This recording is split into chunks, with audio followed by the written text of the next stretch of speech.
شیخ محترم، مجھے ہمیشہ سے تجسس ہے، بلکہ دوسرے پیر بھائی بھی یہی سوچا کرتے ہیں، اللہ نے انسانوں کو کیوں پیدا فرمایا ہے؟ ہم نے جنات اور انسانوں کو اس مقصد سے پیدا کیا ہے کہ وہ ہماری عبادت کریں۔ یہ فرمان ہے قادر مطلق کا سورہ زاریات میں۔ ہماری زبان ترکی ہے تو ترکی زبان کے ہی کسی دانشور سے رجوع کرتے ہیں۔ چلیے، عبادت کے معنی ہیں پرستش۔ بندے کی پہچان یہی ہے کہ وہ پرستش کرے۔ کس کی؟ اپنے آقا کی۔ اور یہ آقا کون ہے؟ وہی جس نے بندے کو پیدا کیا۔ جب غلام ہے تو بادشاہ بھی ہوگا لازماً۔ بندگی کے معنی ہی پرستش کرنے کے ہیں۔ اچھا، تو پرستش کے معنی کیا ہیں پھر؟ چلیے اسے آسان لفظوں میں بیان کرتے ہیں۔ کیا ہے پرستش کرنا؟ اسے جاننا، اسے پہچاننا۔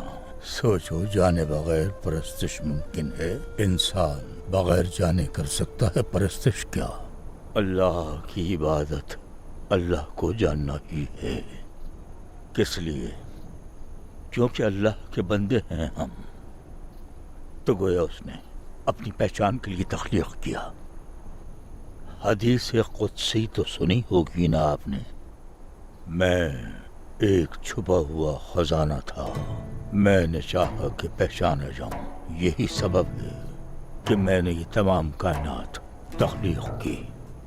ہاں، لیکن کسی کو بھی یہ کیسے معلوم ہوگا؟ تو بھائی یہی تو ہے مسئلہ کہ آخر جانا کیسے جائے اسے؟ گویا فن کو دیکھ کر فنکار کو پہچانا جائے۔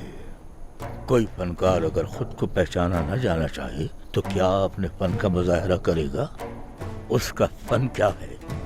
انسان وہ مخاطب کرتا ہے اپنی تخلیق کو، تو یہ سمجھ میں آیا کہ حق تعالیٰ کا مخاطب انسان ہے۔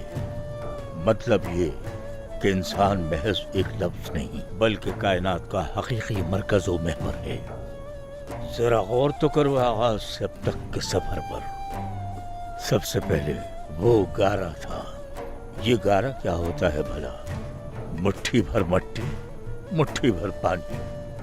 اس کے بعد اسے 7 مرحلوں سے گزارا گیا، یہاں تک کہ گوشت اور ہڈی بن گیا۔ یعنی اس کی راہ کا بھی علم ہے اور منزل کا بھی۔ تو آخر کیوں اس نے انسان پر اپنی تخلیق مکمل کر دی؟ تاکہ تم اسے جان پاؤ، بادشاہ کو جاننے اور اس کی پرستش کرنے کے لیے، اس کا بندہ بننے کے لیے۔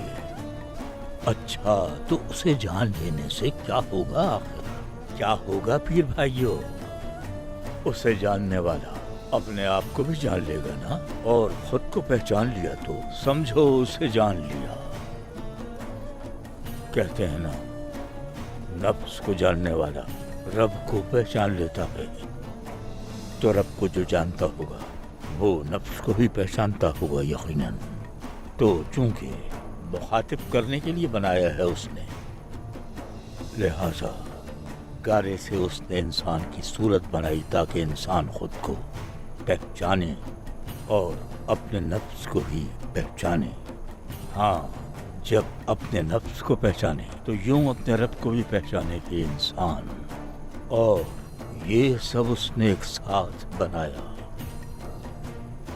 کہ حیوانات میں سے کسی کو پانی میں بنایا، کسی کو ہواؤں میں بنایا اور کسی کو مٹی کے نیچے چھپا ہوا بنایا۔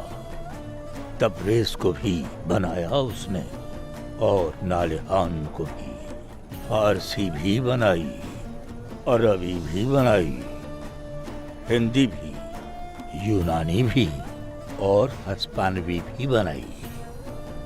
یہی سبب ہے جو وہ کہتا ہے، یا ایھا الناس۔ جو مسلمان 72 فرقوں میں بٹے ہوئے ہیں انہیں یہ عظیم الشان آیت نظر نہیں آتی؟ قرآن کا انکار کرنا کیوں نہ کہوں میں اسے بھائیو؟ سبب چونکہ اس نے انسان بنایا اور اسے مخاطب بھی کیا۔